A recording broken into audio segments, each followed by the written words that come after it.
6 weeks before semifinals, TTD coach and athlete Mia Ginelli hurt her shoulders doing jerks. On this episode of the podcast, Mia and our PT, Kyle Habdo, share her journey back to play. We discuss the differences between tweaks and injuries, the mental and emotional side of dealing with the setback, and tips you can use to get back to doing what you love. Such a good portion. Missed what? You don't remember? Hey, tell him Mia, or Mia didn't get to see it. Kyle, at Mia's wedding, what happened? What was Brandon doing? Okay, so there was a staircase where Mia got married on. Yeah. And on the staircase, there was like these I don't even know what you want to call them. Not railings, but they were like concrete. They were very smooth. They basically like were level with the steps. And Brandon laid down on the steps. Yeah, he laid down. And his wife... What song was my wife? Yeah, his wife hiked up her dress and straddled him. Hey, and listen, why do you think we have three kids? What was it called? What's the song called? Ride a Cowboy. Save a horse, ride a cowboy. Now, these are parents of three, right? Yeah, she was so riding a cowboy. they don't get a lot of out time, right? Yeah, so they may have been drinking a little more than usual. Yeah. It was a good time. We don't get much time. It was amazing, honestly. You know what, though? We have three kids. Maybe a fourth is on the way. You never know. You never know. It may have been at your Save wedding. a horse, ride a cowboy. We'll find out about 9 months from now. Oh, okay. Well, Mia, congratulations on getting married. Thanks. Yeah, congratulations. What has changed in your life? I have some really cool pictures. Yeah. Pictures are fun. The pictures were awesome. Yeah. I mean, it was awesome. Mainly it was me and like them. what? Mainly because I was in. Yeah. Chris was in a lot of them. You did look good, Chris. Yeah. I mean, it's cliche, but it was the best day of my life. It was awesome. It was really cool. So yeah. Mia had the wedding down in Sarasota, Florida. The weather was like absolutely perfect. It wasn't too hot. It wasn't cold. The sun was shining. It was perfect. Like that night yeah. was beautiful. Yeah. So, But before that, you were feeling real shitty about a year ago because Yeah. wow, you just went right into We it. just I jumped wish right they in. could see Okay. me pointing at you awkwardly, but Yeah, they can't. Yeah, see. we're gonna spend some time talking about navigating injury, and in particular Mia's injury that she's gone through this past year. And I'll let you kind of dive into the story. But real quick, I think everyone has gone through this in some degree, right? Like maybe worse than others, or some people maybe don't handle it as well as others. But there's always something that we can learn from these stories. I can remember when I was in college, the worst injury I've had, my junior year, I was in the week before our first game, I was in a scrimmage and I got tackled and broke my leg. And I can just remember that whole process being like, I was so like, my emotions were very infantile at the time. So it was very challenging for me to come back from that and learn how to recover and then come back the next year. And over the last 15 years of coaching people, it's really helped me kind of like, if I could go back in time, it would have been much easier to handle that injury and come back and be able to play and then just enjoy my life in general, like during those few years. So I say that story first for those that haven't gone through an injury that maybe will, or who are going through an injury right now, listen to this story and learn from it so that you can become a better person. Let's talk about it. Okay, let's talk about it. So last year, it kind of there's like multiple phases to it, but it kind of started before the Open. We had a team and we had our plan for the season. The goal was to go back to the CrossFit Games on the team. And it was one day where I was warming up and I did a strict pull up and my lat and tricep on my left side just like totally seized up. It's something I hadn't felt before, but it was definitely like that's not good. So I had to be really careful with some specific movements. Like there were some things that I could do, but some things that would really aggravate it. But it felt like a tweak at the time. And I like to differentiate between tweaks and injuries because they're very different. And I personally have had a real injury in the past. In CrossFit 10 years ago, I tore my labrum on my right shoulder. And had to get surgery on that. So like call that an injury. But this was a tweak, or it felt like a tweak at the time because there was still so much that I could do. So went through the Open. There was one workout that I had to basically not do. I put in a score of 1 because I couldn't. What workout was that? It was the shuttle run and burpee pull up. I could do, it was so strange. I could do bar muscle ups. I could do the concentric part of a movement, but like coming down, I couldn't do, which you didn't have to do in that movement. But something about the pulling straight down versus pulling with with like a bar muscle up position versus a strict pull up position, which you didn't have to do strict pull ups, but that basic motion, I just like my side would just like seize up. So I put in a score of 1 there. With the team rules, we could use our alternate scores and like it was fine. So we go through that. We go through quarterfinals. It gets better and I'm able to do everything again. And then I think it was a week after quarterfinals, I was doing clean and jerks in the morning and it wasn't like any crazy weight. I think I was doing like a 190 clean and jerk, which for me is very comfortable. And the bar came off of my shoulder a little bit forward and my shoulder it felt like it like shifted in and out of the socket a little bit. And because I have had that injury on the other shoulder before, I kind of like knew right away that that was not a tweak. Like something just happened. There was a sound that I don't hear a lot. I texted Habdo immediately. I was like, hey, I think I just did something in my shoulder. And he's like, oh, I'm headed to the gym. I'll check it out. And I couldn't lift my arm. It was like very, very tender. So we worked through some stuff, like some rehab stuff. But at that point of the season, I was very determined to kind of make it work. Yeah. But I knew without knowing that something was wrong, that it wasn't a tweak. It was most likely an injury. I was trying not to like get too in my head about it, but it was like, this is something that I'm going to have to address at some point. And if you want to chime in at any point during my little intro story. Yeah. I think so far so good. Like all the things that she said, she texted me and she sent me the video. Actually, the clean and jerk goes, I think something just happened to my shoulder. So I show up to the gym and she couldn't really move it through full range of motion. There's definitely some like loss of strength. So those are like indications that already something like is a little bit worse going on. But it's also acute. So you don't really know if the shoulder's just being protective or not. So it's just like, okay, well, we can't make any like crazy assumptions about what's happening right now. We got to give it a couple of days. And over the time between basically the injury and semifinals, we checked her shoulder out, I don't know, probably like every week, probably at some interval. I was like, can you test it again for a labrum tear? Are you sure? And the tests themselves are weird because they're not like 100% accurate, right? It's me moving her body in a position and I'm like making a best guess judgment. And it's not like I don't have x-ray vision. I don't have an MRI to like look at it. It's just like me moving her shoulder and like expecting a result and having a result and then like correlating both of them. And some of the tests for the labrum were positive and some of them were negative. And then some of the tests for her rotator cuff were positive and then some of them were negative. And I was like, listen, like some of these things are positive and some of these things are negative and I don't necessarily know what's wrong with it. Like both could be injured. Neither could be injured. And like, you could just be in a really protective state, but we don't necessarily know. What we can do is just look at the positions that you can achieve right now and try to work backwards, basically reverse engineer it and then get her to like be strong as well as we could in lieu of semifinals in those positions, which is basically what her and I did for, I don't know, like the month or two leading up to semifinals. Yeah, I want to go through a couple of the things that both of you guys said. The first one is the difference between what you called me a tweak and an injury. And I know that like there's terms. Yeah, I know that there's like a lot there, right? A lot of gray area, and that's probably part of the sport. There's so much volume and so many different dynamic movements that we do, but just in your own career, right? Like you go through the process of training hard. Let's say for the Open or quarterfinals, everyone's had some tweaks, like, oh, my elbow feels a little funny or my knee or whatever. How do you differentiate between those two things? And how do you tell your athletes to make the call on certain things in the middle of a session? Yeah. So I think it's in training, always smart to lean towards caution when it comes to tweaks or something feeling off, because there's always the chance that you can make it a lot worse. And in my experience, most of the time, a few days, and not a few days off, but just a few days of not doing what pisses it off is usually enough to kind of get you coming out the other side. And then we can make progressions out of that.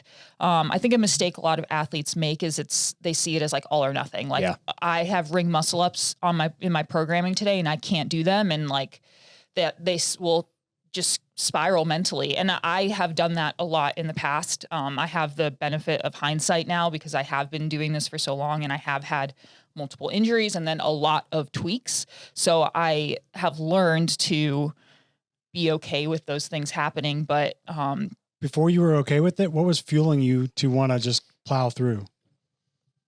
I don't think I ever really plowed through because I got hurt.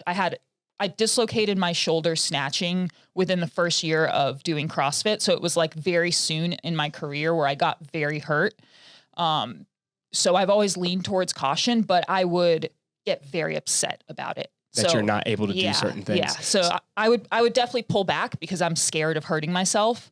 But yeah, I would just. Oh, so you're saying emotionally? it would like ruin my week. Gotcha. So on the other side though, Chris and Kyle, I'd like your feedback on this. I was the opposite, right? So like, especially I gave the college example, and that's like, I broke my leg, so I couldn't do anything. Right. But other tweaks that I had when I wanted to perform, I just would keep fighting through it over and over and over again to the point where now I had a chronic issue that I couldn't come back from. So how do you deal with someone, especially your clients or someone that comes to see you for PT, that's done that over and over and over again? Yeah. Man, it's a hard battle because you're basically fighting someone's psychology is what you're fighting. It's not necessarily like their body's ability to handle load and stress. Like I don't want to say that's easy to manipulate, but it's easier to manipulate than having the hard conversation with someone about like, what are they doing in training and why are they not listening to themselves? And why do they feel the need to constantly push through barriers that they probably don't need to Mia's point, like take a step back. It's not off. It's not taking time away. It's just take a step back. So it's like, if ring muscle ups are the thing that's pissing you off, it's like, there's so many components that create a ring muscle up that you can probably still make a lot of progress doing those things and then come back to us without having to like drive overuse injuries, hurt your elbows, whatever the case may be. So those conversations, they're just hard. I mean, they just have to like, it's honestly a conversation that I basically revisit time and time and time again. And I probably you're seeing all the people that are hurt. And I sound like a broken record, I'm sure. And I sound like a broken record to specific individuals too. It's not just like a lot of people. It's always like, it's not always, that's a misnomer, but it's like to very specific people, like they don't have like the governor that they can't like govern themselves. So it's like, I have to constantly remind them like, hey, like, there's a time to push through and there's a time not to push through. And the training times, it's like, if you're constantly pushing through and breaking your body down, we're never having the ability to like make progress. So we have to like learn to listen to ourselves and make like adequate judgments about how our body's feeling so we can make progress. Yeah. I think you said it when you talked about breaking everything down and finding the things that you still can do, especially for your psychology. I think that helped me. Once I learned that, let's give the ring muscle up example again. Like I can't do a ring muscle up without shoulder pain or whatever it may be, but I can do position holds on the rings that will help me once I come back. And so that's something that in my mind, even if it was just a little small increase in performance, allowed me to be able to continue to train without having the emotional freak out that you talked about, Mia. And I think if people could kind of take that step back, it would make it much easier to kind of go through the emotional pain that happens in an injury. And that kind of leads me to the next question I had for you, Mia. You're 6 weeks or 7 weeks out of semifinals at this point, right? Like when it really started hurting? Yeah, it was right after quarterfinals. So we were just about to start our semifinal build. Right. And that's like the most important time of the year for you. Mm-hmm. So how are you emotionally in that time where this may be the end of my season? Well, I was very worried about it being the end of 3 other people's season because I was on a team and they were very much depending on me. I was in the role of being the team captain, and that was the person that put the team together. And I had some stuff that I just like couldn't do, but there was a lot of stuff that I still could do, and we could still train as a team. We had a conversation at one point where I said to them like, hey, I understand if you guys want to pull the alternate up right now, but I think we need to make that decision now because it was so up and down. And in my head, I didn't say it out loud to them, but I was pretty sure that I had torn something just because I've done it before and I know what it feels like. And it was just like, there's something wrong here. And I don't think it's going to get better in 4 or 5 weeks, whatever it is. So, if we're going to make the decision to bring up the alternate, that's like, I 100% support that, but I think we need to make that decision now so that they have time to train with you guys and you guys have the best shot as possible into semifinals, or we take the risk of me staying on the team. There's pros and cons to that, right? Because I was the one with the team experience. So there's a lot of things that I brought to the team that the alternate wouldn't be able to bring. But then the cons are it's a risk. Right. How hard was that conversation? It was probably harder for me than anyone else. Yeah. I was like pretty stressed about it. Mike McGee was coaching our team at that point. And he was like encouraging me to do it and telling me that like it would be okay. So that was really helpful. But when we had the conversation, they were like, no, we're doing it with you, which was nice to hear. But I was still nervous. I can't control what happens to my shoulder. Like I can make the best decisions possible leading into it and be smart about how we approach it. But if a workout comes out and it's something I can't do anymore, like I still can't do at that point, like we might do really poorly in it. Let me ask you this. You're talking about like all these in-person conversations, but what were the background conversations like with your fiance at the time, Kyle, at home when it's just your safe space? Like what were the conversations like there? And then how did you reframe your mind with, okay, I got 6 weeks or however long it was before semifinals, and I got to figure this out, because that's a different emotional like space, right? Yeah. Well, something that gave me some confidence was that I wasn't dislocating, which is what happened in the past with my other shoulder when I tore my labrum, which again, I didn't know that I tore my labrum, but I had a very strong suspicion that I did. I was so much stronger now than I have been in the past, or than I was 10 years ago. So like, there's a reason why my shoulder didn't come out of socket. And I was kind of leaning on that. Like I have enough stability built over the years that if I'm smart, I don't think something catastrophic will happen. Kyle, he's always just so supportive of me, and like, poor guy, he gets the brunt of like, I'll try to put forth like the strong front here, but then when I go home, like I definitely do the emotional release to him. But yeah, was always very supportive of it. He felt that if I was confident that I wasn't going to do something really bad to my shoulder, then it was okay. In my head, I thought if it's already torn, it's already torn, which is probably not. We'll get Kyle's I'm gonna opinion. put a little like asterisk by this, that if I was at any other point in the season, or if I was competing individually, I would have not competed. Yeah. Let's go ahead and dive into the process that you guys took after you figured out that you were hurt, or you talked to Kyle, you go through an assessment, you were doing that weekly, but Kyle, what was your process with Mia, or just in general? Like, how do you go through the process? Someone comes to you and says, something's wrong with my shoulder, my elbow, my knee, whatever it is, and then I still have to compete in 6 weeks, or I want to. How are you going through that process? Yeah, sorry. Before you dive into that, I mean, you just clarified it, but I want to clarify again. We're talking about leading into a competition, right, and how we approached it then, because we'll also talk about afterwards, after the season, which is very different. Yeah. I mean, for most people, it's just kind of like looking at the injury and like how severe it seems to be in the moment, and then how severe it seems to go across time. What can't they do? What can they do? And what do they actually need to be able to do? And like, those are all the things that I'm thinking about. Yeah. And most of the time it's like, okay, like for CrossFit, if we're just going to use a shoulder, for example, it's like you need to put your shoulder in almost all the positions it's able to go in, and probably plus a little bit some, in case like you get pushed out of a position you're comfortable in. So it's just like, okay, well, we need to like look at that. Are you missing range of motion? Because if you are, well, then we need to get that back so you can perform all the movements at a very minimum, just like be able to get into the positions. And then after that, it's like, okay, regain the range of motion, and then get some strength or resiliency, or just even the confidence, because in 6 weeks, you're probably not building that much strength, especially if you're just coming back from injury. You're probably just building more of tolerance to the positions and building strength building confidence in the position. So for most people, like that's my initial thoughts. It's like, okay, what can't you do? What can you do? And how do I bridge the gap so at least we can kind of get you into a space that is, that you feel confident that you can go and compete, or at least compete to the best of your abilities, which is like what basically her and I were doing through that little 6 week period. At what point would you tell someone like you shouldn't compete? It's so hard. I've had a couple of those conversations. Some of them I've given my like actual answer, like, I don't think you should do this, because like I think you're just going to hurt yourself worse. And some of them I've held back and been like, this is your call. Like, this is your season. Like, you have to make the decision, and like it's on you. Because this is important to people. Like, I'm a coach and a physical therapist or a physio, so I have to like play both roles at times. And it's just like, this matters. It matters to me and like my coaching for my athletes, and it matters to them, because this is the thing that they put all their time to. Like, they want this. They want to be able to step on the semifinal floor. They want to be able to like, potentially make it to the CrossFit Games. So it's hard to know what that line looks like for someone. The thing that I would like anchor myself to though is like, if you can't do basic day-to-day functions without pain or without severe changing of like your movement patterns, it's like, man, there's something really wrong. It's not just like about the in the gym things anymore. Like, your life is now being affected, and like we could potentially make this worse for the long term.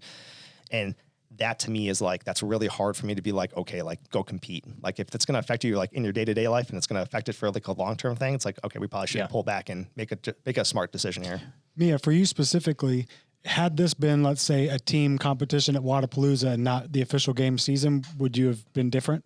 Yeah. So it was more about the stakes and... Yeah, it was that. And then there was also, we had a pretty tumultuous season already and had to make changes on the team, and people made sacrifices to get us to the position that we were in that we weren't expecting to have to make. And it was like, I just really didn't want to put this on them as well. Like we had just kind of like been through a lot as a unit. And again, if I thought that it was going to be something that, like Kyle said, would affect me for a really long time in the future, then that probably would have changed. And I don't know if I even want to say this because this is not advice that I would give anyone, but in my head, I was like, I already had surgery on the other shoulder and it's been great ever since. If I have to do it on this shoulder too, like that was kind of where I was. She just knocked on the table. Yeah. But that's more of a statement of how important that goal was to you rather than you being silly, right? Yes, and how important it was. I think it was more about how important it was to the people I was doing it with, and how much you cared about those people and not letting them down. Yeah. Because if I would have stepped out, it just wouldn't have been a good situation for the team. And multiple people had given up their individual seasons to do it. People had moved here from other countries to make it happen. Like their spouses decided to stay here, which it wasn't their decision. Mike came out of his 5th retirement to do quarterfinals with us because we didn't have a male on the team at that point. Like it was just so much that people had already sacrificed. And I didn't want to, like, if I would have pulled out, the season would have been like, like there would have been no semifinals. Like they could have competed, but there wouldn't have been any sort of success from it. And by success, I don't necessarily mean like making it to the games, but just like doing well for the team. So what was the process then for the time between the injury and semifinals when you guys talked? Like what was the main goal to just get her to be able to do the movements, to do them well? Where were you at and how are you communicating that to Mia? Yeah. I mean, I think the main thing was like to try to get her to be able to do everything as confidently as she could. And there was a couple of things that we just kind of agreed on that we were just going to like let it go. And you can correct me if I'm wrong, but I think jerks was one of them. And I think legless rope climbs were another one. We were doing legless rope climbs, but I wasn't kipping. Like I wasn't doing like long kip swings where I'm hanging on my arm, but pulling from like a bent arm position was okay. It was, we weren't putting a heavy barbell over my head dynamically. So we weren't clean and jerking and we weren't snatching. And then we weren't doing ring muscle ups because the arch position of the ring muscle up really bothered my shoulder. Bar muscle ups were okay. And I think those were the 3 things that we're like, we're just not going to do those. Because that's another thing about semifinals is like not all the movements are going to come out. So I'm not in 6 weeks. I'm not going to, just because I don't do ring muscle ups doesn't mean I'm not going to be able to do them in 6 weeks if they come up. But I'm probably going to make it worse if I just keep doing them for these 6 weeks. So we just kind of like took a chance. So was the conversation, if these come out, I'll do them there. And that'll be the first time, like in a warm up, maybe I'm going to do a ring muscle up, but that's it. Yeah. Not necessarily do them there, but once the workouts are released, then we'll see where I am. And if I feel confident in doing them and maybe get a touch on them before. Okay. But I don't think I did a ring muscle up. Ring muscle ups did come out, but the way that the workouts were set up, girls didn't have to do them. And then when we found out there that the girls had to do at least one set of ring muscle ups, so I think my first ring muscle up was there. I think so. And then I did on the competition floor, or did you in do the warm up area? I did one in the warm up area. You only had to do one. I had to do one set, Okay. I had to do 3. But then I ended up doing 4 more at some point in the workout. And I'm guessing while you're on the floor, you probably didn't feel anything. Adrenaline does a lot. It's amazing. Yeah. It really is. That was part of it too, is like, I know what it feels like because I've had tweaks and competed before and they always like feel better on at least for me, like competition day, I'm usually at my best mentally competition day and I'll kind of overcome stuff on the competition floor. That's just how I've always been as an athlete. So I had confidence in that as long as I had the range of motion to do the movements and I, again, wasn't dislocating, which I wasn't doing, then I would be okay. Yeah. I think that's a common thing though with people is like, as competition comes like closer to like happening, like tweaks and how their body feels, like starts to break down and starts to feel a little bit shitty, honestly. But then they step onto the competition floor and they're like, oh, my low back hasn't bothered me since that. And it's just like, well, you've been talking about this thing for like 4 weeks now. Like, what happened? So like for her to step on the floor and her shoulder feel fine and be able to do ring muscle ups, like I don't think that's a crazy like phenomenon. I think that's pretty common with all athletes. Before we jump into the actual rehab process after semifinals, I want to kind of like finish this up with, are there things that you guys were doing as far as like maybe prehab, rehab stuff between then, or was it just like normal training, just avoiding certain movements going into semifinals? There was definitely some like prehab, rehab stuff. I know she saw a massage therapist once a week outside of like seeing me. We did some manual therapy, dry needling type of things just to kind of like try to calm down like the discomfort and pain that she was feeling. And then we were doing as, I guess, much as like a prehab or support work that we could do to like make sure that like she at least could start her sessions and feel good. Yeah. And that kind of just ranged the gambit of things as like she got more comfortable doing movements. Like it started off pretty like low level and then kind of got a little bit progressively more challenging as like her shoulder felt a little bit better. Right. So then you go through semifinals. You guys crush it, but we got very lucky, or I got very lucky with the movements that came out for semifinals, because aside from the ring muscle up, there wasn't anything that I hadn't done before. And there was the heavy dumbbell bench press, which I could do. I could not bench press a barbell. That was another thing. So the dumbbell, that was a good call. But I could bench press the dumbbell. I got so lucky with it. The max lift was a clean. I didn't have to put anything over my head. We got really lucky. Yeah. But after semifinals, you still know there's something wrong with my shoulder. And if I want to compete again, I need to fix this, right? Yeah. Yeah.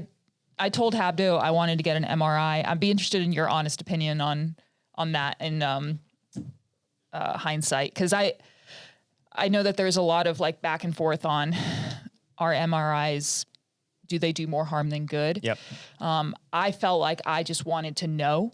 And I think I keep going back to this, but because I had been through it before, I trusted myself to, like, if the MRI showed tears, to not spiral. Like, it was almost like an answer. All right, okay, now we can go from here. Yeah. That's how I felt about it. Yeah. I mean, to her point, there is a lot of like research about imaging too early and how that either affects someone like negatively or it's a burden on like the healthcare, at large.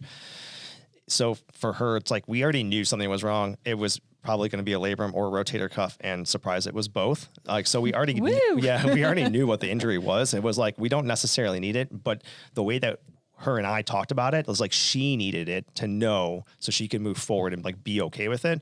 And at that time, like, and this is just like my own opinion and like how I think about things. Like, if someone says that to me, they're like, I need this, or I need to do this so I like know so I can move forward. It's like, we'll go do it. And like, that could be anything. It could be an MRI, X-ray, PRP, whatever, like little like medical procedure you want to talk about, barring surgery, because I'm probably going to like really push you off unless like you absolutely need that. It's just like, all right, well, like, let's do what you think you need to do so that we can actually like, make a game plan to like move forward with that. Yeah. So then you had the MRI, you know what's going on. What's the next step in that process?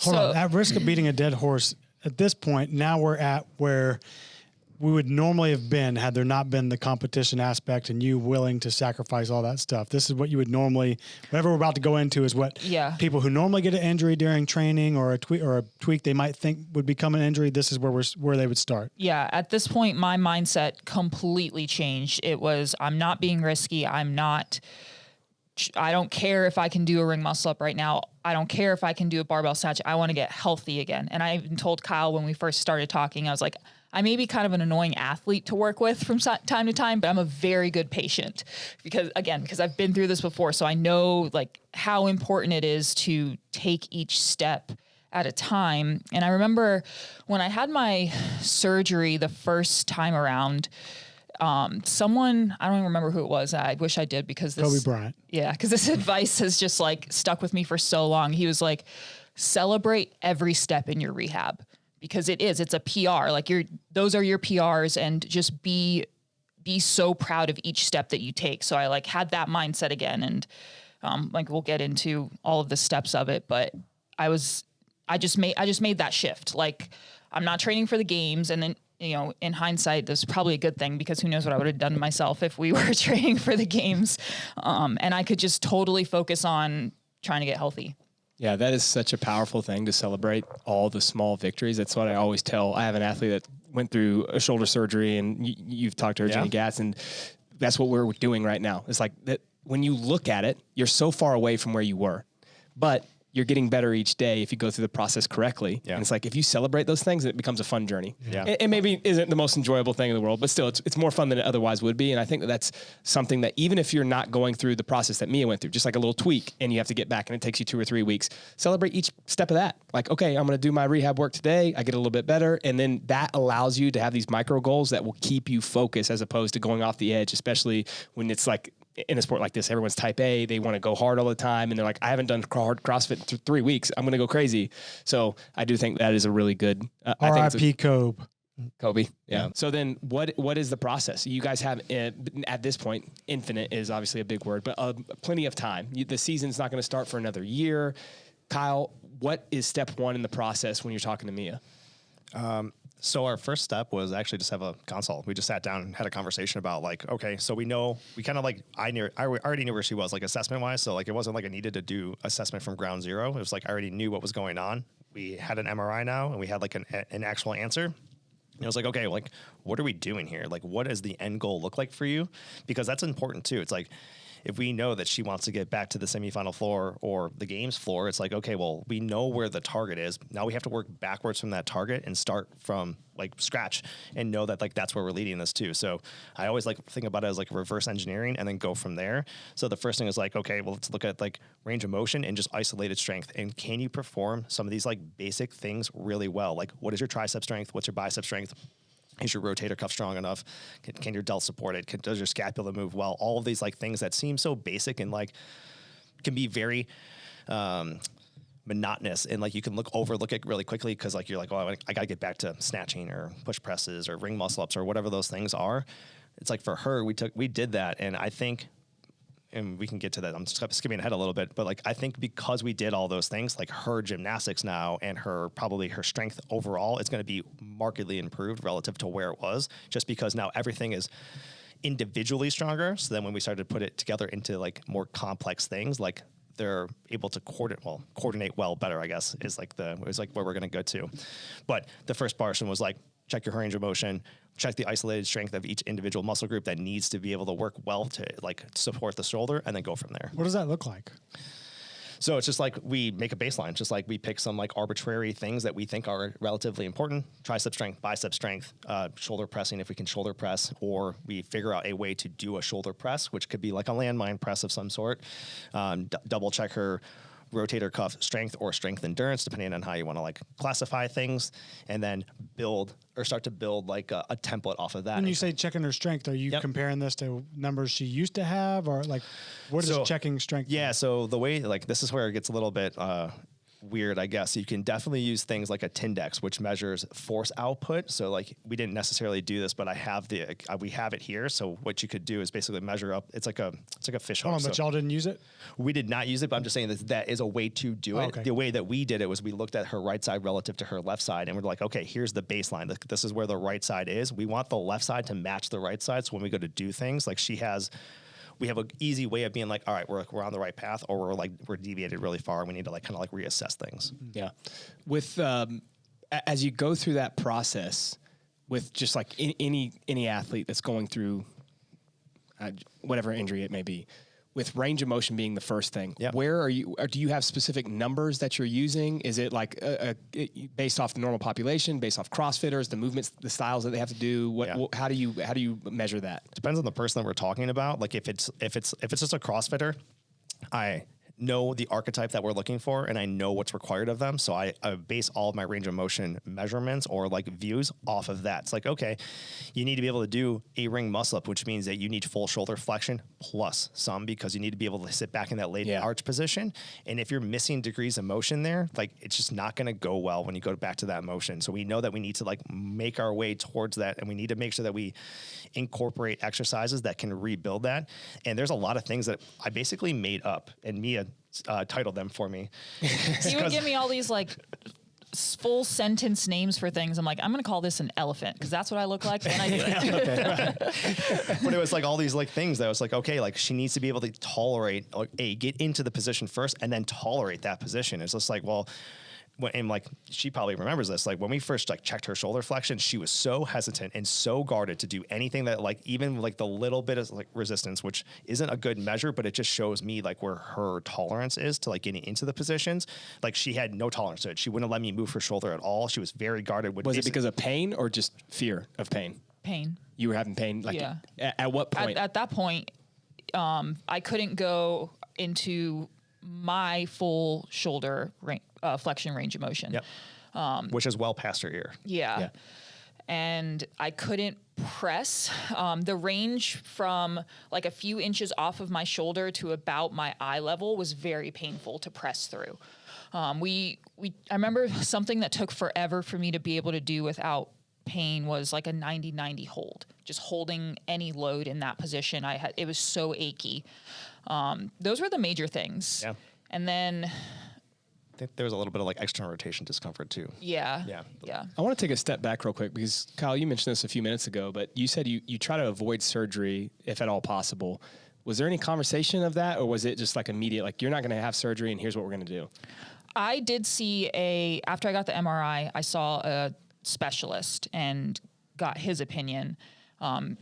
I figured might as well get all the information that we can. He basically told me that I was too old to have surgery and for it to come out of it. Thank you.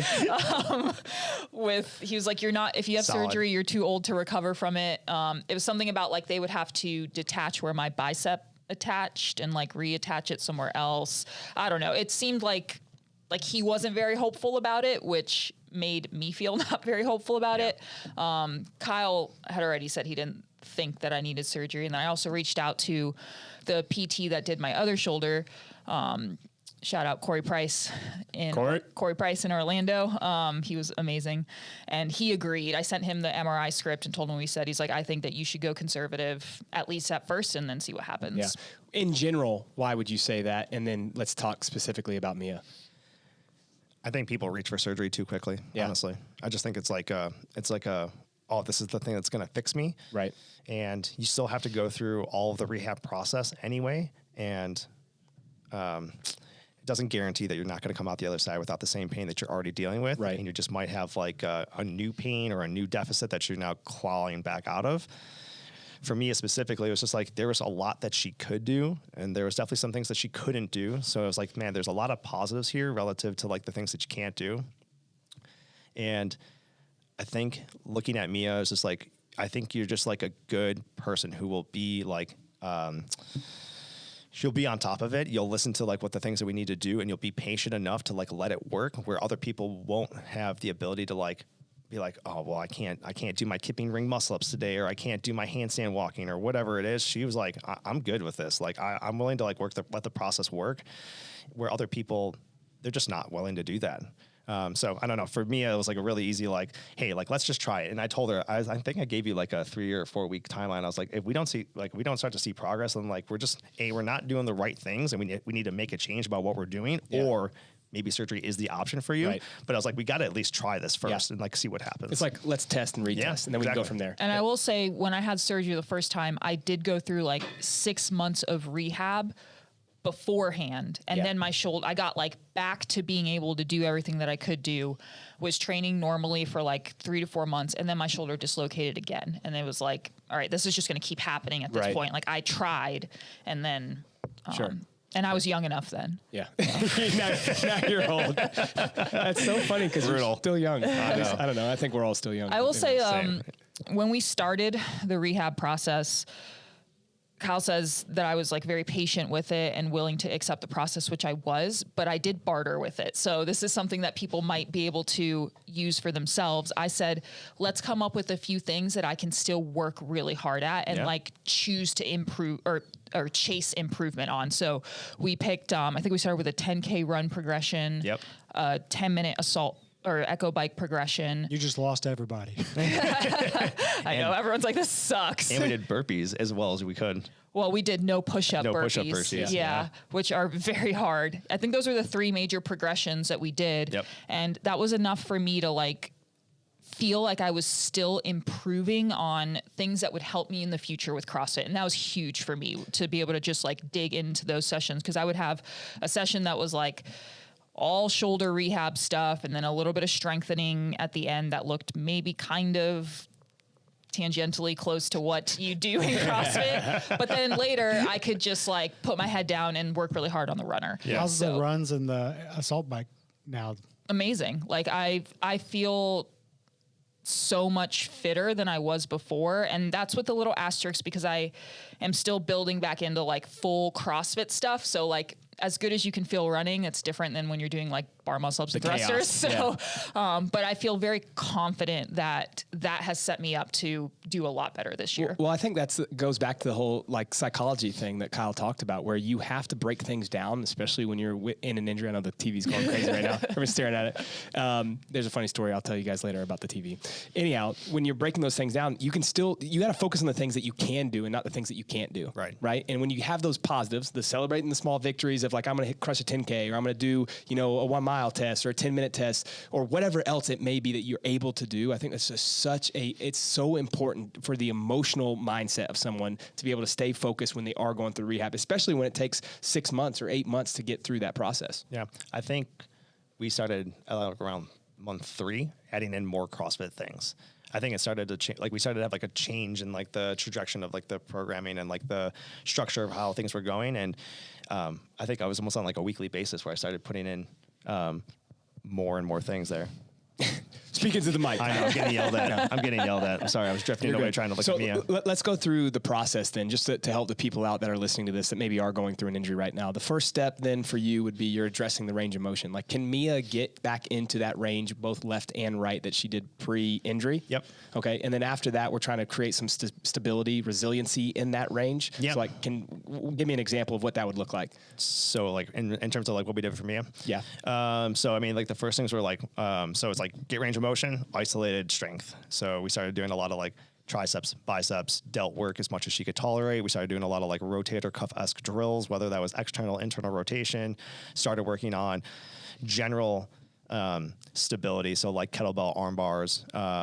We tried to do bottom-up kettlebell presses, which actually hurt her and bothered her until 2 like weeks, last week, 2 weeks ago or something like that. That was like one of the last things that I could do. Yeah. It was interesting that like that one specifically bothered her, but like she said, we tried to like do a lot of like 90-90 holds or different plank variations where we can start to challenge the shoulder by itself and have her feel confident in the way that she basically could manipulate herself around her shoulder while still staying like a pretty low level, low force. Right. So all of those things are just like extremely boring for most athletes, for every athlete, like even for you, Mia, right? You're like super disciplined.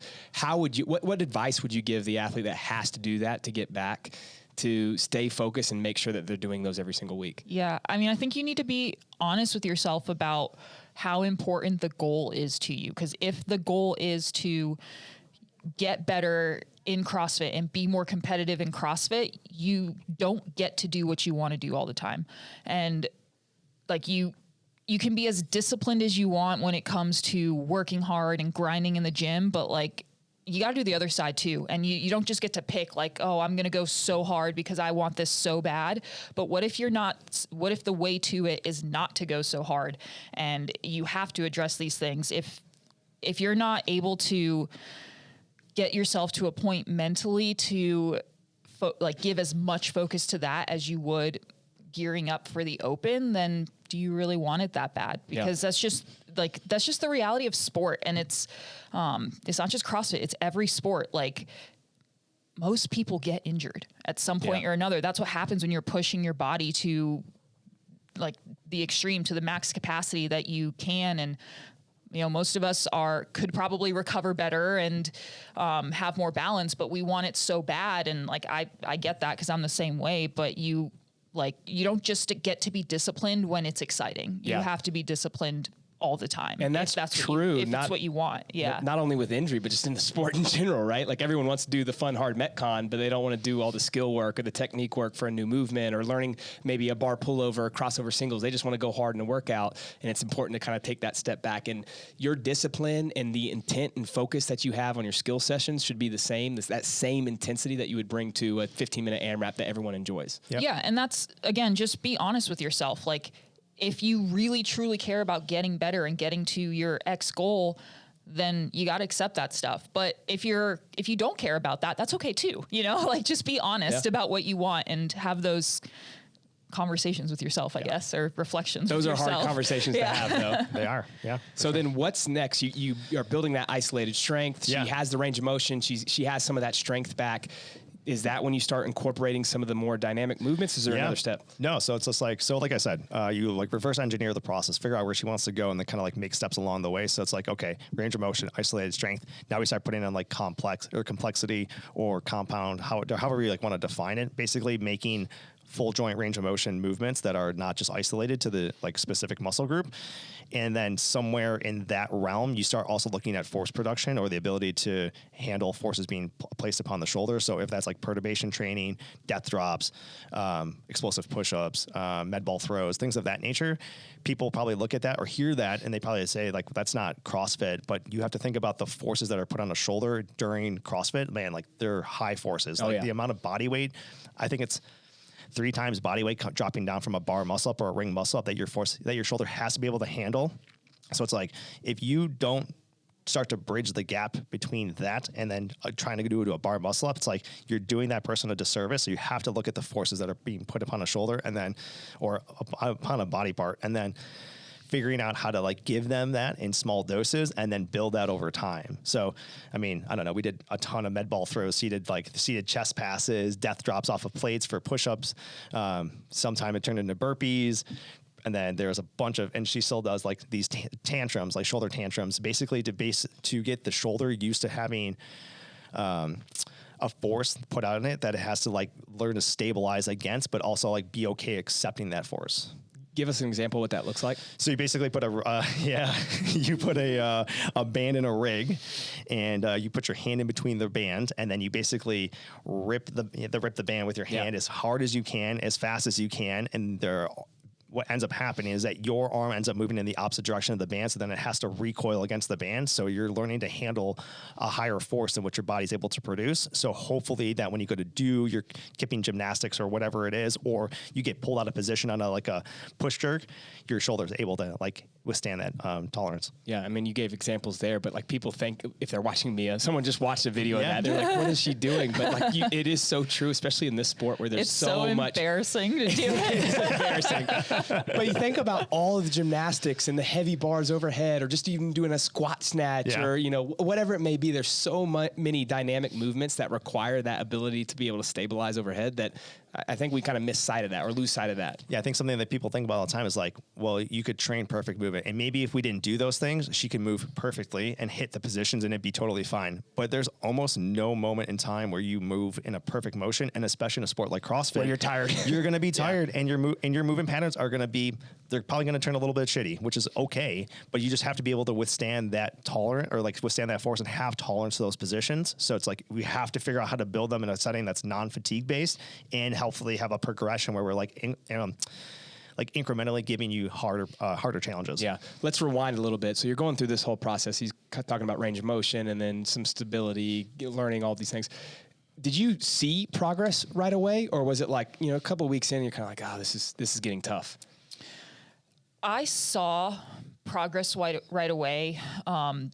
In the pain that I was in certain range of motions. I didn't necessarily feel like I was getting stronger right away, but I felt like I was becoming more tolerant to movements right away. Something I did notice throughout the process was the first time I tried anything, it never really felt good. But I would, instead of reacting to that and saying like, we can't do this, I would look at 2 things. 1, how do I feel tomorrow? And 2, if that's okay, how does it feel the second time? And almost always, except for that freaking 90-90 position, I was not sore the next day or not in pain the next day from it. And it was better, so much better the second time I did it. So I think I'm sure there's some pain psychology there where you're almost expecting something to hurt and just being a little patient with that, and not saying like if it hurts, it's all in your head, because there were some movements that took me a long time to be able to do, like hanging from a pull-up bar was very uncomfortable for a long time. But just being less reactive emotionally to those things and being patient and saying like, okay, I'm going to give this a couple exposures before we decide if this is the wrong way or the right way. So you go through that next step of the process. You're doing, the chaos training with the bands. At what point, when you're watching Mia, you're seeing her results, are you like, okay, she's ready to do some of the normal gymnastics or the normal CrossFit movements that may come out? Yeah. Some of it was just by feel. Like it was like, okay, well, she can tolerate hanging now. So it's like, okay, like, can we do a strict pull up? And it's like, oh, we can do strict pull ups now. It's like, cool. Okay. Well, can we somehow get into a front lever tuck, which was probably the hardest thing that I tried to make her do. But I was like, how do I get her to be able to press down on the bar to give her a straight arm, like feel? So it's like, oh, she can do that now. Oh, maybe we can do toes to bar now. Oh, we can do toes to bar. Okay. Toes to bar now turns into the other gymnastic movements. I will say there before you keep going, the first time we tried to do toes to bar, it was still too much. Yep. So there was like a process of we had to back up and come up. Kyle was really creative with ways to put me into those positions where I could like ease into it and build confidence in the range of motion where I wasn't like totally swinging myself into the motion. So everything wasn't like this perfect little like ladder that we were climbing. There was a lot of ups and downs, and there were things like strict pull-ups. We were doing uneven grip rope pull-ups for probably 2 months before we could do strict pull-ups, because I could pull in that position, but I couldn't pull on the pull-up bar. So he did a really good job of like helping me find ways to do things, especially the things that were very important to me to be able to look forward into the future of my career and feel like I'm going to be stronger. And those things were strict pulling and strict pressing. So we did a lot of tricep work, and thankfully I was able to pull from other positions and build strength that way, because there was like back and forth. It wasn't, everything wasn't just like, oh, now we can do this. Now we can do this. I don't want it to sound like I have like the magical answer or whatever. Like there's definitely a give and take in an injury process or recovery from injury. It's always going to have ups and downs. It's never going to be a smooth ride. And I think people expect it to be smooth for some reason, but there's always going to be like, we're probably going to make a couple steps forward and we're going to take a step back, or we're going to take a couple steps back and then we're going to make some more progress forward. And this is just why, like, I wanted Mia to like talk about this process, because like I thought she did a really good job like navigating all of these, like, I don't want to say pitfalls, but like just navigating the whole process of like returning from an injury and kind of like overcoming all of those things. And it was cool for me to kind of like sit back, because she trains on site. I watched probably, 95% of her sessions. So I was able to actually see her do the exercises in real time and kind of like manipulate the variables as needed. So it kind of helped me also see my like logical process and how it was actually playing out in like real time. So it was cool. What advice would you give, or what are the things, Mia, that you did really well that allowed you to continue to make progress even with the pitfalls? Like you do the toe to bar the first time, I can't do this. It's painful. To me, that would stress me out. And I'd be like, God, I'm not making any progress, even though you are, right? Like if you look at it objectively, no, we're making progress. But when you can't do a movement, it's very challenging. So what advice would you give the athlete that's going through that process right now? I would say focus on what you can do and give just as much importance to that than the things that you can't do. Like the toes to bar example, I could have looked at it as like, oh, I'm so far away from kipping. And toes to bar in particular, there was one point where I asked Kyle, what would be like your metric of like, if I pass this movement, I can compete against this season? And he said toes to bar. And then I didn't pass the first toes to bar set. But I mean, that could have been something that like caused me to spiral, but I could feel in the rehab movements that we were doing how much stronger I was getting in those ranges. And I just wasn't ready to put my full body weight into it yet. But that it's not zero, or it's not pass or fail. It's like I haven't gotten to that point in the progression yet, and that's okay. But there's all these things that I can do now that I couldn't do before. I can do so much better now, and I can keep doing those, and I know they're going to make me better. So just not undervaluing the things that you can do and overvaluing the things that you can't do. I got a question for Kyle. Yeah. So we gave y'all steps to getting back. And if the obvious thing to get wrong would be to maybe just plow through, rush through an injury and just keep training per usual, that if we know that that's bad. Are there anything that people do in this situation that isn't so that they do with good intent, but that might actually be hurting them? So they're not being stubborn. They're trying something with a good intent, but it's probably, is there anything like that? Yeah, I think the thing that people probably anchor themselves to is that they find a couple exercises or a couple things that starts to make them feel better, and then they never progress that. They never get beyond those steps. So it's just like, let's just even like take like what we did in the initial stages. Is like we did some of these like isolated like movement that was like probably more tolerance based or tolerance building than it was really like strength building or like coordination like building. If we would have just left Mia there and been like, okay, like, you're feeling better now. All right, let's try these toes to bar. And then she's like, oh man, I can't do these toes to bar still. Like, there's no way I'm going to be able to do the season. It's probably the biggest thing I see from people. And honestly, like, if we walk on the gym floor, probably right now, you'll probably see people doing banded external rotation walkouts, which there's nothing wrong with those. But if they don't ever progress that and it never gets more challenging, their body never learns to get beyond that motion. So they can't ever like reach a higher level of like getting out of that injury process or that injury stage. Does that make sense? Mm-hmm.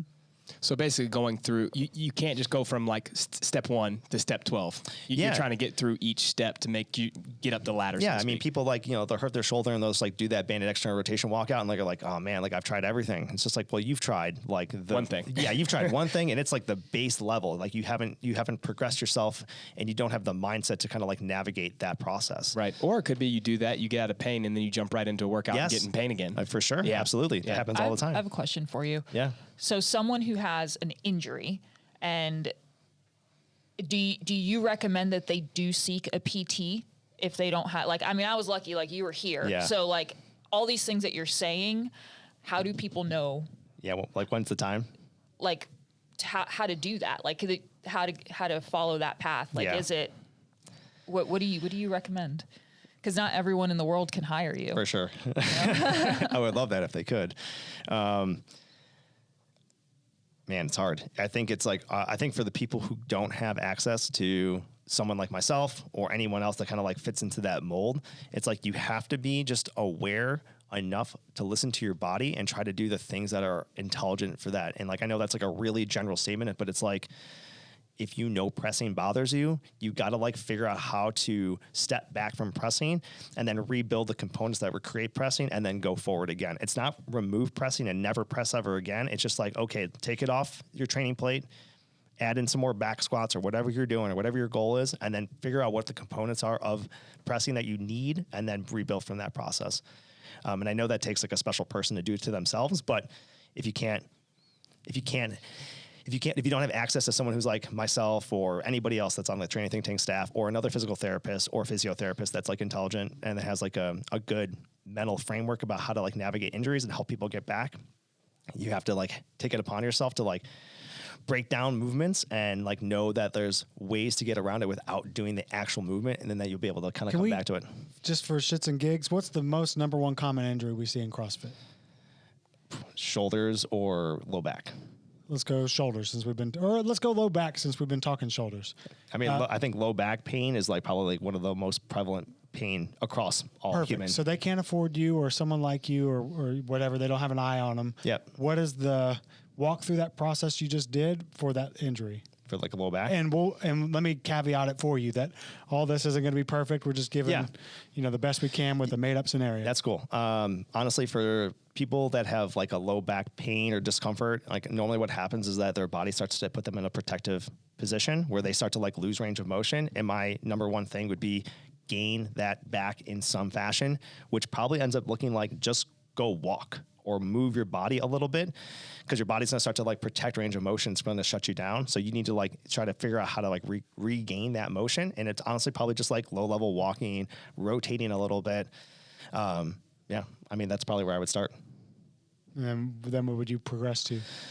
Well, then it's probably kind of ends up being like specific to the positions. Like, well, are you missing flexion or are you missing extension? Like, are you having pain that's radiating down your leg? Because those all mean different things.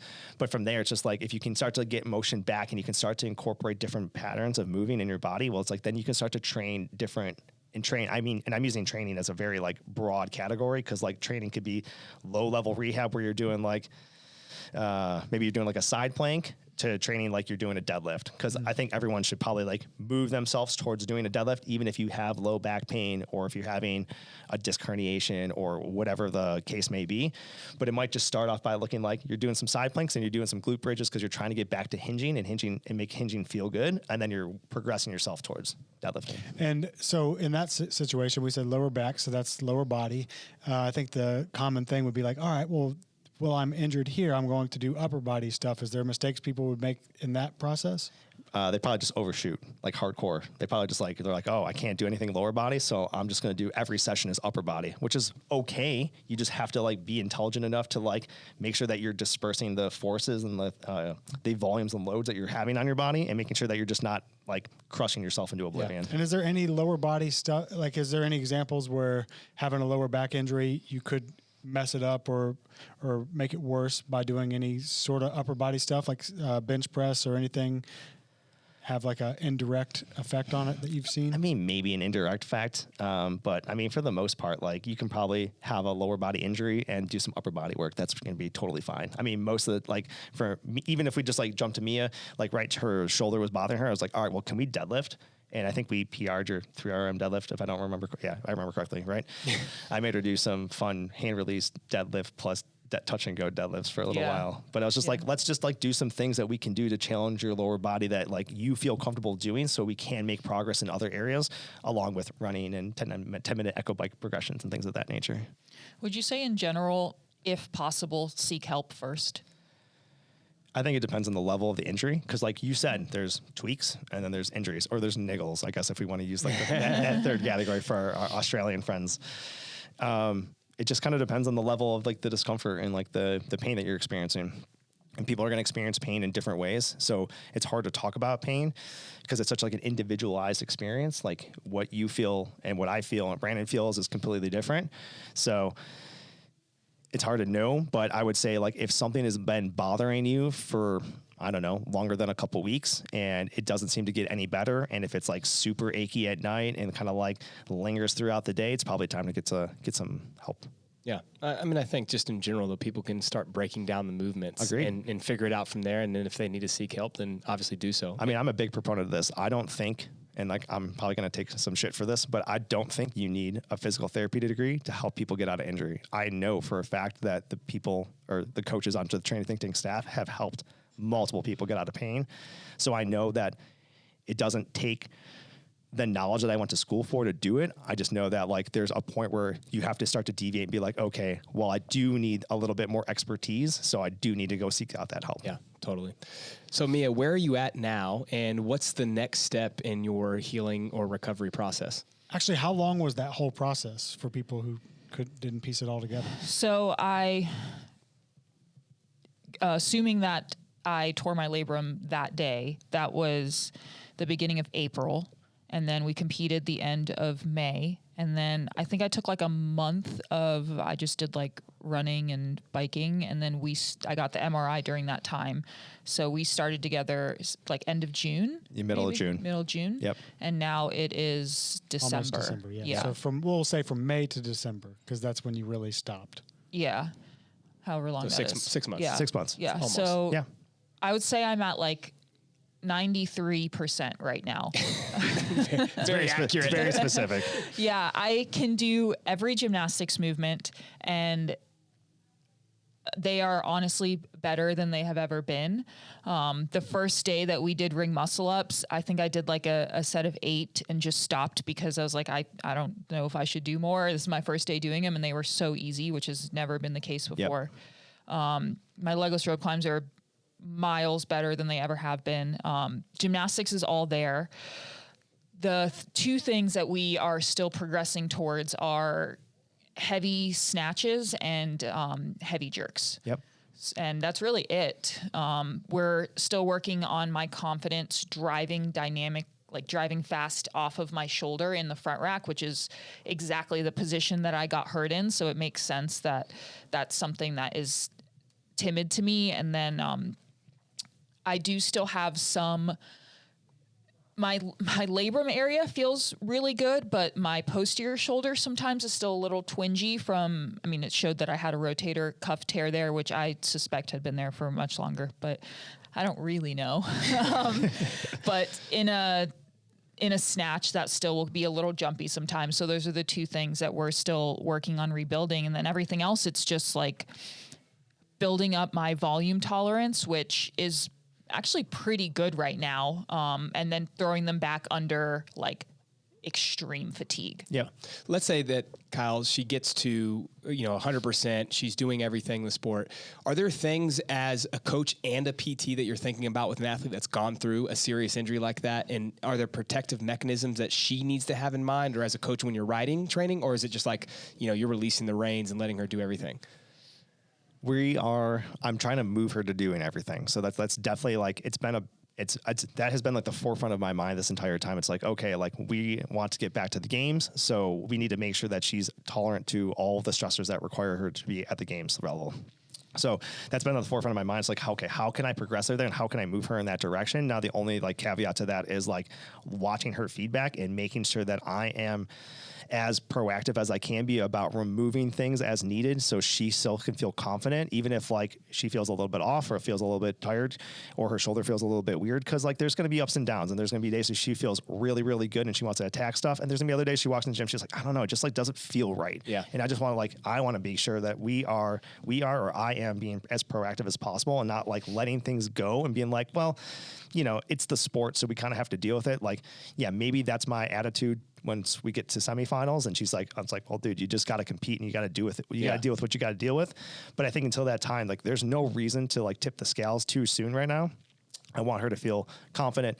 I want her to feel fit. I want her to like not have this, like, I don't want to say fear, but like feel the feels that she has when she goes to snatch right now. Like I know it doesn't feel perfect to her, but I know that like we can get there. So it's just like making sure that we just spend the time in the positions that are necessary so she can feel confident when she walks onto the floor. Yeah.